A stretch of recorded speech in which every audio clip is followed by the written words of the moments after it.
Abusive relationships are abhorrent, and I do not say what I'm about to say lightly. I know for many, the captivity of lockdown has greatly increased the suffering and the risk.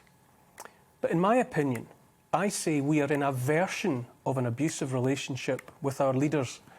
The trust is gone, and when trust goes, it never really comes back. A vase dropped and smashed might be glued together again, but you'd never put water and flowers in it. A lot of us feel like we're going mad. Lockdown made us isolated and kept us isolated. I say that this was deliberate and crucial to the strategy of them keeping us right where they wanted us. We couldn't get together with loved ones to talk all of it through. That's classic abusive behaviour that made us feel more alone and intensified the feeling of being dependent on our government. There was, after all, no one else.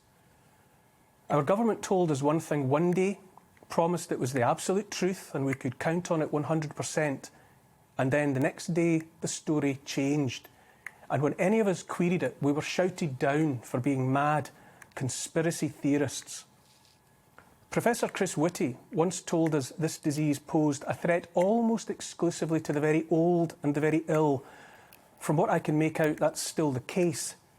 Masks were not needed, they said, way back in March 2020, since they, and I quote, reduced the risk almost not at all. There would never be vaccine passports, they said, because those were divisive and an affront to every notion of liberty. The young, the very young especially, had more to fear from missing school than from COVID, they said. Now masks are apparently all compassionate people wear. Vaccine passports seemingly the only way to go on holiday or get into a gig or into a place of worship. And double jabs for vulnerable children and babies loom larger and larger. It's been like trying to put together a jigsaw, but one from which too many pieces are missing, and the picture on the box changes every day. When we look confused and want to ask a question now, we get that look that means we should quieten down now, right now. Everything bad was our fault. Every time something bad happened, it was our government that felt let down, hurt most. Always it was because we had broken the rules. We couldn't be trusted to know what was best. That was the government's job. We're too stupid, apparently. We should leave it up to them. What do we mean we want to go to work outside the house, earn our own money? Don't we know that makes our government, how that makes our government feel? Our government is working so hard. And yet, even now there are millions of us who still haven't got the message. Let's take this idea of mine about an abusive relationship a little further. Those like us, born and raised here in the West, have known generations of peace. We look back at our parents and grandparents, as it were, and see good, strong marriages between people and state. We have assumed that our relationships would be the same as those because we were born to trust.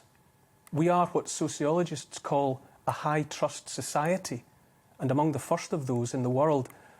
That elevated level of trust might work if you're in a good relationship with a trustworthy partner.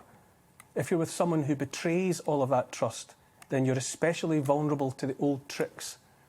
We were born to trust, to assume our government would always have our best interests at heart. For me, this past year has been made hardest of all by the steady realisation day by day and week by week that our trust has been misplaced and then abused. I receive a lot of letters. It's been going on for many months and I've kept every one. Hundreds and hundreds of letters and cards. The game, for a game it has been to some extent, is to avoid using anything like a formal address. And so onto the envelopes the senders put doodles of me, or descriptions like the long-haired guy who walks around the coast, or him off the telly, or even just you know who, Stirling. My postman has done the most excellent job of making sure they reach me. It's been the best of fun and uplifting to my spirits and to those of my family. Every day my kids go to the door to check for the latest arrivals. Inside many of the envelopes though, behind the fun, are serious words. More than half of all the letters I've received have been moving beyond my powers of description. If there's been a recurrent theme, it runs along the lines of, I thought I was going mad. I thought it was just me. I've had nowhere to turn for help and I've felt so alone. Others tell stories of loss of jobs, of friends, of hope itself. People whose lives have been turned upside down and inside out by this past year and more of upheaval. The letters have come from every corner of the British Isles and also from thousands of miles away. I've had them from Australia and New Zealand, from all over Europe, from Asia. Many have come from the USA and Canada. Flowing through many of the letters, too many of them, indeed, is the sound of confusion and awful, awful sadness and loneliness. There's so much more I could say, but it boils down to this. We are not alone if we look beyond our own walls and see that there are millions more like us, just as confused and, underneath it all, filled with righteous anger. If you tolerate this, your children will be next, is from the Spanish Civil War. It was on a poster used by the Republicans in the fight against fascism.